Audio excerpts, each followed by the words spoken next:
माल के करीब भी न जाओ मगर उस तरीके से जो कि शर्म जायज़ और अच्छा है, यहाँ तक कि वो अपनी पुख्ता उम्र को पहुँच जाए। सल्लल्लाहु अलैहि वसल्लम। इससे गुज़श्ता आयत में जिसको हमने नाम दिया था आयत हुर्मत अफ़ाल, हराम कामों पर मुश्तमिल आयत, इससे जो पहली थी, तो आपने समाअत फरमाया कि जो इससे पहली आयत थी उसमें 4 कामों को अल्लाह ने हराम फरमाया। अब ये दूसरी आयत है, ये भी आयत हुर्मत अफ़ाल है, इसमें भी अल्लाह ताला ने कुछ कामों को हराम फरमाया कि ये नहीं करना, ये नहीं करना।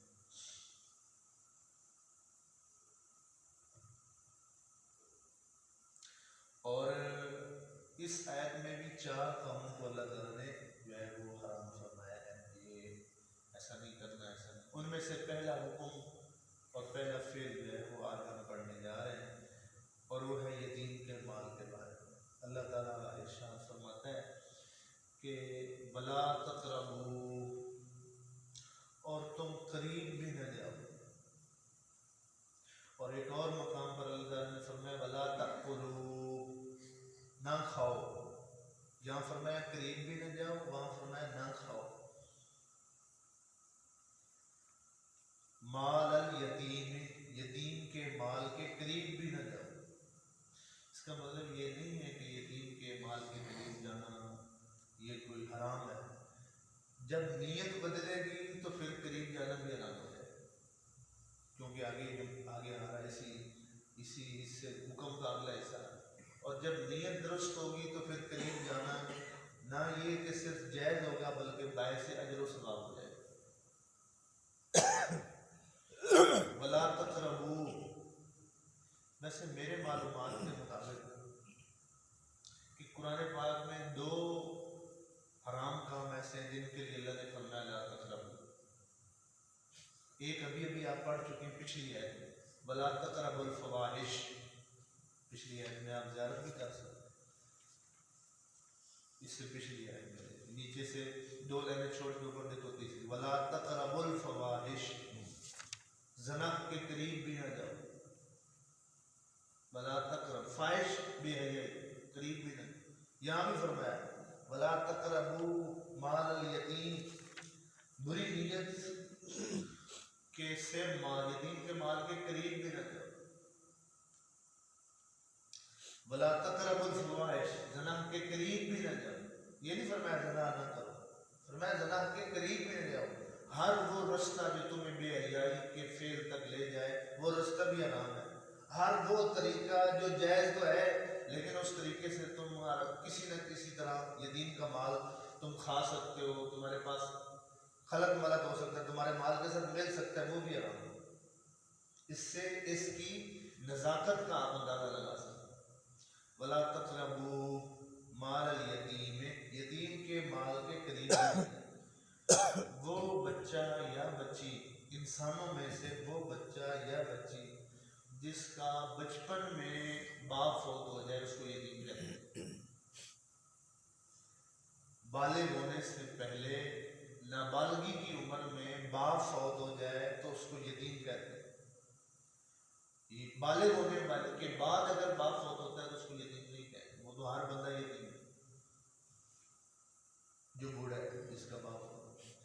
यतीम जो कुरान हदीस में आया है उसकी डेफिनेशन ये है कि नाबालिग होने में, नाबालिगी की उम्र में बाप फौत हो जाए इंसानों में, और जानवरों में उसको यतीम कहेंगे जिसकी माँ फौत हो जाए।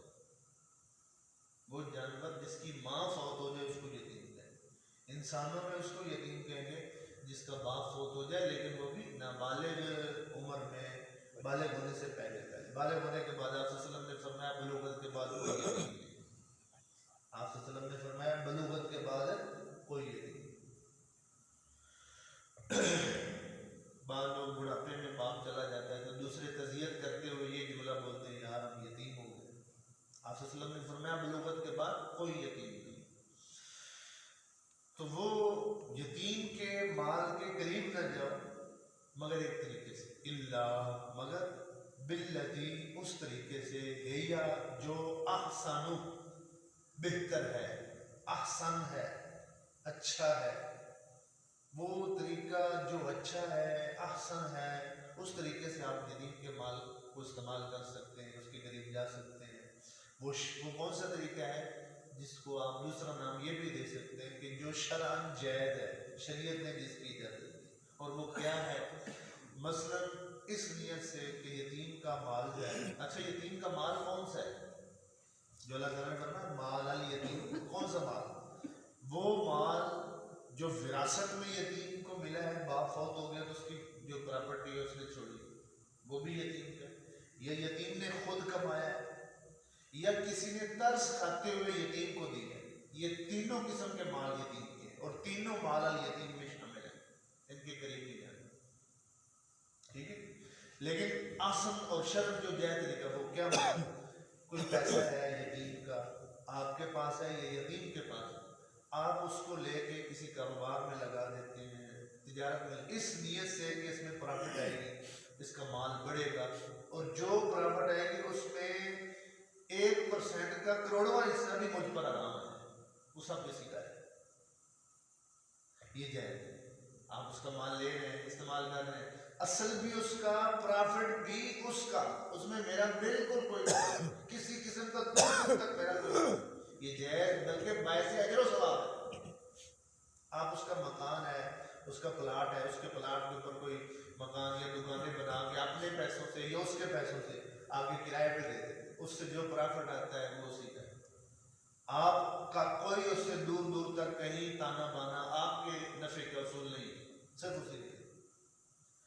ये आसन तरीके में, इल्ला बिल्लती है, ये आसन, यतीम के माल के करीब अगर मगर गया है, या आप उसके हकूक पर उसी के माल से खर्च करते हैं, उसकी तालीम पर खर्च करते हैं, उसकी शादी ब्याह पर खर्च करते हैं, उसके दीगर दवाई और अखराजात जो उसकी हकूक है, लेकिन जो फजूल हों वो नहीं, फजूल खर्ची वाले, जो हकूक हों उतने खर्च करते हैं, फजूल खर्ची में नहीं।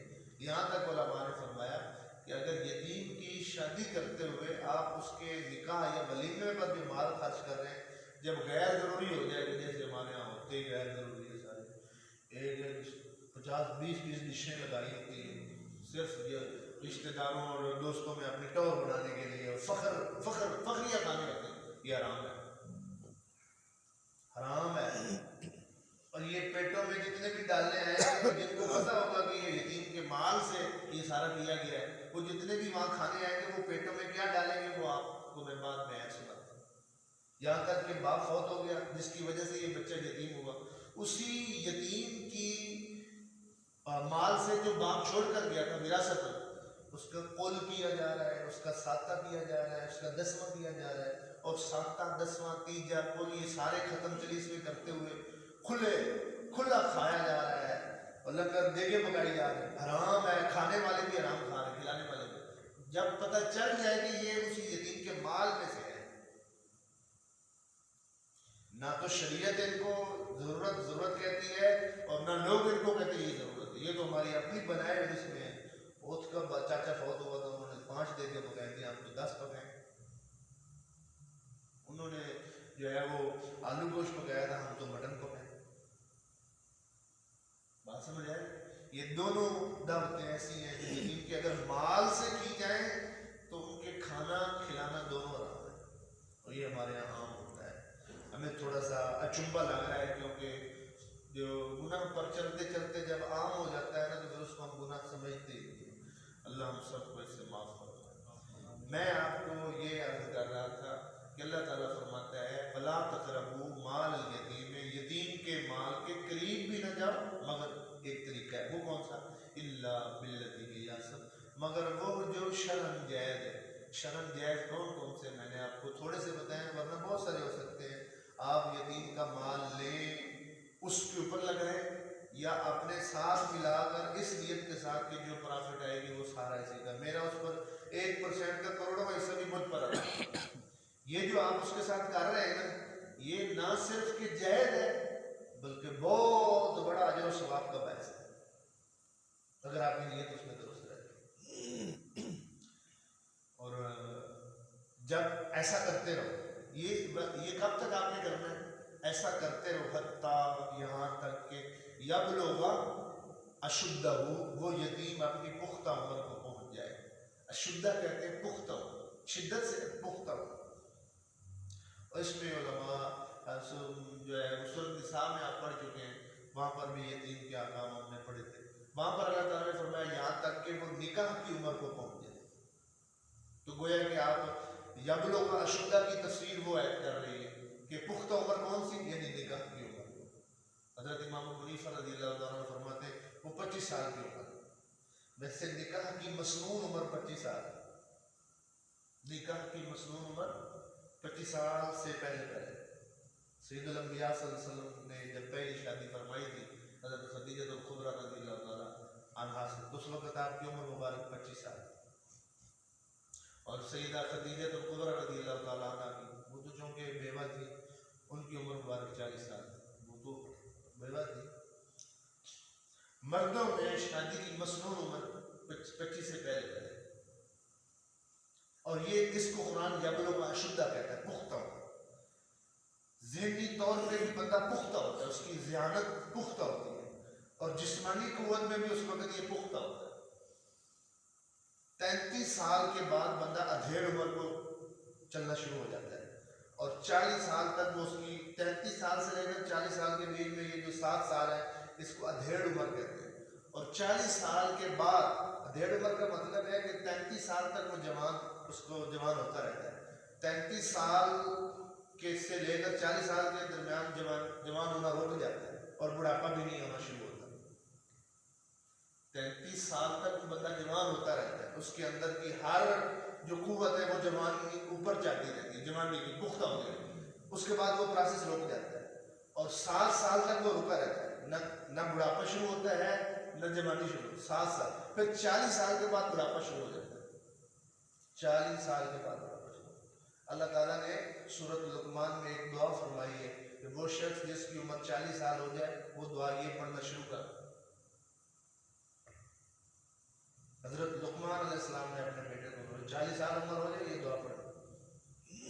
कुरान क्या है, पीर या बाबा या लोगों के बताया, कुरान क्या है। और जिसकी उम्र 60 साल से ऊपर हो जाए उसकी इज़ा जा नस्रुल्लाह वल फतह, तो ये सूरत बता रही है कि उस जो 60 साल से ऊपर हो जाए वो ये दुआ पढ़े, फसब्बिह बिहम्दि रब्बिक वस्तगफिरहु इन्नहु कान तव्वाबा, ये वाली दुआ। वो रब की तस्बीह बयान करे, अपने रब की, और इस्तिग़फार करे। आप सल्लल्लाहु अलैहि वसल्लम को ये हुक्म दिया गया था जब आपकी उम्र 60 साल से ज़्यादा हो, और वो क्या थी, सुभान अल्लाह व बिहम्दिही अस्तगफिरुल्लाह व अतूबु इलैह। बस ये दो जुमले, अस्तगफिरुल्लाह, सुभान अल्लाह व बिहम्दिही अस्तगफिरुल्लाह व अतूबु। चलते फिरते हज़रत आयशा रज़ियल्लाहु ताला अन्हा फरमाती, इससे पहले कभी मैंने आपको इतनी कसरत से ये जुमला और दुआ या वजीफा पढ़ते नहीं देखा था। सूरत नस्र के नाज़िल होने के बाद इतना आप ये पढ़ते थे, क्योंकि ये तफसीर थी फसब्बिह बिहम्दि रब्बिका वस्तगफिर इन्नहु कान तव्वाबा। क्या सुभान अल्लाह व बिहम्दिही अस्तगफिरुल्लाह व अतूबु इलैह, सुभान अल्लाह व बिहम्दिही अस्तगफिरुल्लाह व अतूबु इलैह, 60 साल से पढ़ा।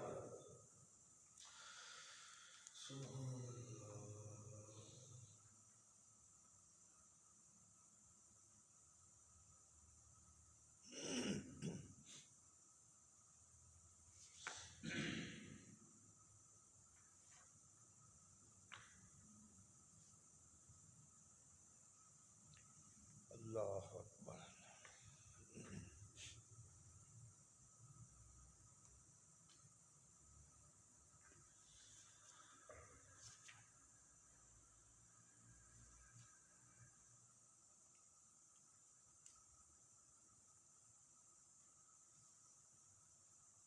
अच्छा जी,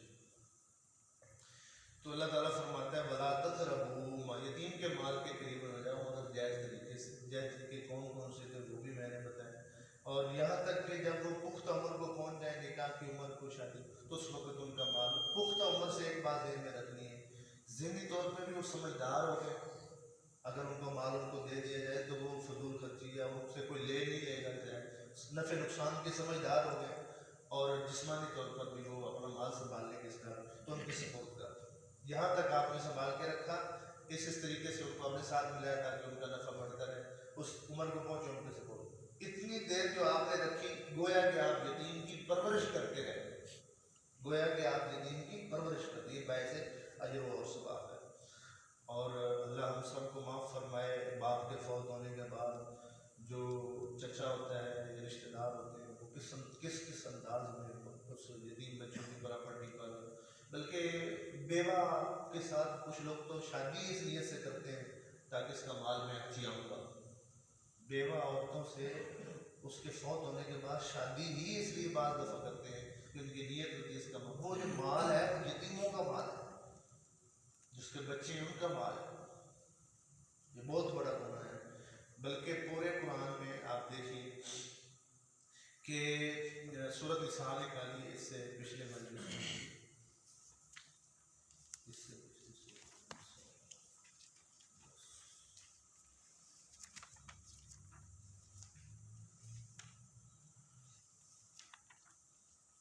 चौथा पारा है और सफ़ा नंबर 108 है, सफ़ा नंबर 108, सफ़ा नंबर 108, नीचे से 4 लाइनें छोड़ के, सॉरी नीचे से 5 लाइनें छोड़ के, सफ़ा नंबर 108 नीचे से 5 लाइनें छोड़ के ऊपर वाली लाइन के शुरू, इन्नल्लज़ीना बेशक वो लोग याकुलून जो खाते हैं अम्वालल यतामा यतीमों का माल खाते हैं, जुल्मन नाजायज़ तरीके से, तो वो क्या कर रहे हैं, इन्नमा बेशक याकुलून वो खा रहे हैं, फी बुतूनिहिम अपने पेटों में, नारा आग, वो अपने पेटों में आग डाल रहे हैं, आग, वो पेटों में खाना के लुकमे नहीं डाले, आग के अंगारे भर रहे हैं। ये जो अंदाज है ना यतीम के माल पर अल्लाह ने ये पूरे कुरान में कहीं नहीं अपनाया सिवाय एक मकाम पर, और वो क्या है कि वो ईसाई या यहूदी या वो लोग जो अल्लाह की उतारी हुई किताब में से उसको बदलते हैं, अकाम को बदलते हैं, हराम को हलाल कर देते हैं, हलाल को हराम कर देते हैं और फिर उसके बदले पैसे लेते हैं। अल्लाह ने एक चीज़ हराम की थी किताब में, उन्होंने किसी न किसी तरीके से उसको हलाल कर दिया और उसके बदले में पैसे लिए।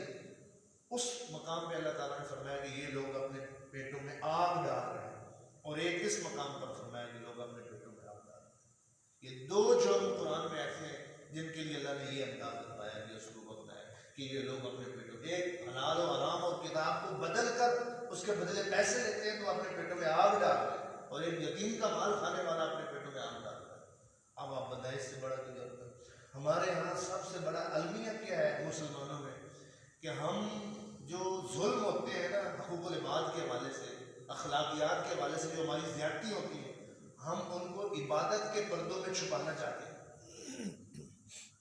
हम उनको जो अखलाकी जराइम है या हकूक़ुल इबाद की हक तलफी और ज़्यादती है, हम उनको इबादत के पर्दों में छुपाते हैं।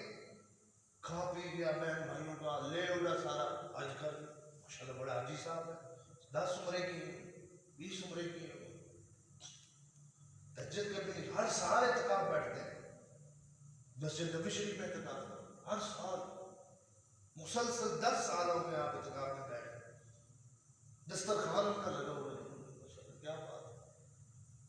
हम इबादत के पर्दों में अखलाकी जराइम और अखलाकी ज़्यादतियों को छुपाना चाहते हैं। बहनों का हक खा गया, उनको विरासत में से हिस्सा नहीं दिया, बच्चियों यतीमों का माल खा गया, लोगों का लूट लिया, खा गया, उसको हम इबादत के पर्दों में पहली तकबीर उला में शरीक होता है। हम हमेशा देखते थे सैयदुल अंबिया सल्लल्लाहु अलैहि वसल्लम ने फरमाया, अब इसकी संजीदगी से आप अंदाजा लगाएं और शिद्दत और सख्ती से। एक बीबी का जिक्र हुआ हुजूर के सामने में, या रसूलुल्लाह सल्लल्लाहु अलैहि वसल्लम वो 5 वक्त नमाज तो दूर की बात उसने कभी तहज्जुद भी नहीं छोड़ी, फराइज रोजे तो दूर के बाद वो नफली रोजे भी नहीं छोड़ती। यानी लोग हुजूर सल्लल्लाहु अलैहि वसल्लम के सामने उस खातून की इबादत की तारीफ करने लगे कि वो कितनी इबादत गुजार थी, जाहिदा और आबिदा थी। आप सल्लल्लाहु अलैहि वसल्लम ने फरमाया, मुझे ये बताओ उसका अपने पड़ोसियों के साथ सलूक कैसा था, उसका अपने पड़ोसी के साथ अखलाक कैसा था? या रसूलल्लाह वो तो बड़ी तंग थी उससे। आपने फरमाया जहन्नम में गई, सियाबी जोर के जमाने की, इबादत गुजार, रसूल सल्लल्लाहु अलैहि वसल्लम की ज़ियारत करने वाली, कलमा पढ़ने वाली, ईमान रखने वाली, तहज्जुद ना छोड़ने वाली, पड़ोसी के साथ ये पड़ोसी के साथ सलूक और जो अखलाक, इसको कहते हैं अखलाकी जुर्म, हकूक़ुल इबाद की ज़्यादती। लेकिन उसको रसूल सल्लल्लाहु अलैहि वसल्लम की ज़ियारत करना, आप सल्लल्लाहु अलैहि वसल्लम की मैयत में रहना, ज़माने में रहना, तहज्जुद भी ना छोड़ना, ये सारा करना, उसको ये चीज़ें नहीं, उसको इस पर्दे में नहीं छुप सकती। आपने बताया जन्नत में गई, इससे आप इसकी संजीदगी का अंदाजा लगा सकते हैं। और आपको मैं एक बात और, जो कुरान पाक हमें इशारा दे रहा है, जैसे मैंने पहले बताई, सूअर का खाना हराम है, कुत्ता बिल्ला इसका खाना हराम है ना, सूद खाना हराम है, लेकिन सूद खाना, खंजीर खाना, हराम जानवर खाना, उसका इतना बड़ा गुनाह अल्लाह के नज़दीक नहीं जितना यतीम का माल खाना हराम है, वो जितना अल्लाह के नज़दीक सख्त गुनाह है। ये कुरान से भी इशारा नहीं। वो कैसे? जो बंदा खंजीर खाता है, हराम खाता है, सूद खाता है, शराब पीता है, तौबा कर ले माफ हो जाएगा। वो तौबा कर ले ना माफ हो जाएगा। खंजीर खाने के बाद एक बंदा कुफ्र में सारी जिंदगी खंजीर खाता रहा, शराब पीता रहा, कलमा पढ़ के कलमे ने उसके सारे गुनाह माफ कर दिए। बात ऐसी। और अगर कोई ये सख्त गुनाह है लेकिन तौबा से माफ होगा। नंबर 2, अगर किसी का हक खाओ, किसी का आप हक खाते हैं, तो किसी का हक खाने के बाद तौबा से माफ नहीं होगा, तौबा से माफ नहीं होगा। लेकिन अगर वो जिसका हक खाया साहब आपको माफ कर दे तो फिर माफ हो जाए। लेकिन यतीम का गुनाह इससे भी ज्यादा सख्त है कि ना तौबा से माफ होता है, ना यतीम के माफ करने से माफ होता है। यतीम का खाया हुआ माल ना तौबा से माफ होता है, ना यतीम के माफ करने से माफ होता है। क्योंकि यतीम तब तक, जब तक वो यतीम रहेगा तब तक वो नाबालिग है, और नाबालिग किसी किस्म का शरीय हुक्म का पाबंद भी नहीं, वो माफ कर भी दे तो माफ नहीं होगा। नाबालिगी में किसी उस तरह की कोई उसका हुक्म नहीं चलता, शर्म नाफिज नहीं होता उसको हुक्म। कितना सख्त मामला है। अल्लाह हम सबको इससे पनाह अता फरमाए। और वैसे भी एक शख्स आया रसूल सल्लल्लाहु अलैहि वसल्लम के पास, या रसूल अल्लाह, मेरा दिल बहुत सख्त रहता है, दिल में बड़ी सख्ती है, और दिल की सख्ती बातनी गुनाहों में से सबसे बड़ा गुनाह है। दिल की सख्ती बातनी गुनाहों में से सबसे बड़ा गुनाह है। आप सल्लल्लाहु अलैहि वसल्लम ने उसको बहुत ही आसान और बगैर खर्च वजीफा बताया। आपने फरमाया कोई यतीम मिल जाए उसके साथ 2 काम किया कर, सर पे हाथ फेरा कर और उसको जितना हो सके खाना या कोई चीज़ खिला दिया कर। ऐसा करने से तेरे दिल में अल्लाह ताला नरमी पैदा कर देगा। फरमाया जो शख्स दिल की नरमी से मारूम रहा वो हर खैर से मारूम रहा, और जिसको दिल की नरमी अता की गई उसको हर खैर अता की गई। 2 बंदे ऐसे जिनके बारे में हुजूर ने फरमाया कि मैं और वो दोनों जन्नत में ऐसे दाखिल होंगे जैसे ये 2 उंगलियां। ये आप असल में 2 उंगलियां ऐसे थी, फरमाया जैसे ये 2 उंगलियां, मैं और वो दोनों जन्नत में ऐसे दाखिल। उनमें से एक वो औरत जो हुस्न जमाल वाली थी लेकिन उसका शौहर फौत हो गया, और उसने अपनी बच्चियों या यतीम बच्चों या यतीम बच्चियों की परवरिश के पेश नज़र लोगों के साथ निकाह नहीं किया दूसरा, हालांकि वो हुस्न जमाल वाली थी, लोग उसकी ख्वाहिश रखते थे उससे शादी करने को, और उसको भी ख्वाहिश थी, लेकिन उसने इस ख्वाहिश को कुर्बान किया यतीम बच्चों बच्चियों की परवरिश पर। हुजूर ने फरमाया ये औरत और मैं जन्नत में ऐसे दाखिल हो गए। दूसरा आना वकाफिल यतीम का है, यतीम और की कफालत करने वाला वो शख्स जिसने यतीम की परवरिश की यहाँ तक कि वो बड़ा हो गया, वो शख्स और मैं जन्नत में ऐसे दाखिल हो जाएंगे जैसे ये 2। बल्कि वो जो दूसरी औरत है उसके बारे में तो एक और बहुत ही अंदाज में हदीस पाक आती है। हुजूर फरमाते हैं सबसे पहले जन्नत का दरवाज़ा मेरे लिए खोला जाएगा, सबसे पहले जन्नत का दरवाज़ा मेरे लिए खोला जाएगा। लेकिन जब जन्नत का दरवाज़ा सबसे पहले मेरे लिए खुलेगा और मैं उसमें दाखिल हो रहा हूँगा, तो एक औरत मेरे से साथ भागती भागती मेरे से पहले दाखिल होने की कोशिश करेगी, और वो मेरे से पहले दाखिल हो रही होगी और साथ साथ भाग रही होगी कि मैं इनसे पहले दाखिल हूँ। या रसूल अल्लाह वो कौन सी होगी? फरमाया वो औरत जिस तरह मैं आपको बता चुका हूँ कि जिसने अपनी यतीम बच्चियों और बच्चों की वजह से जो है वो अपना हक पीछे रखा, अपनी ख्वाहिश कुर्बान कर दी, उनकी परवरिश वो ऐसे ही मेरे साथ दाखिल हो जाएगी। और आप इससे अंदाजा लगाएं कि जो इसका उल्ट है वो फिर कितना अल्लाह के गज़ब में होगा। अल्लाह हम सबको इससे माफ़ करे। अल्लाह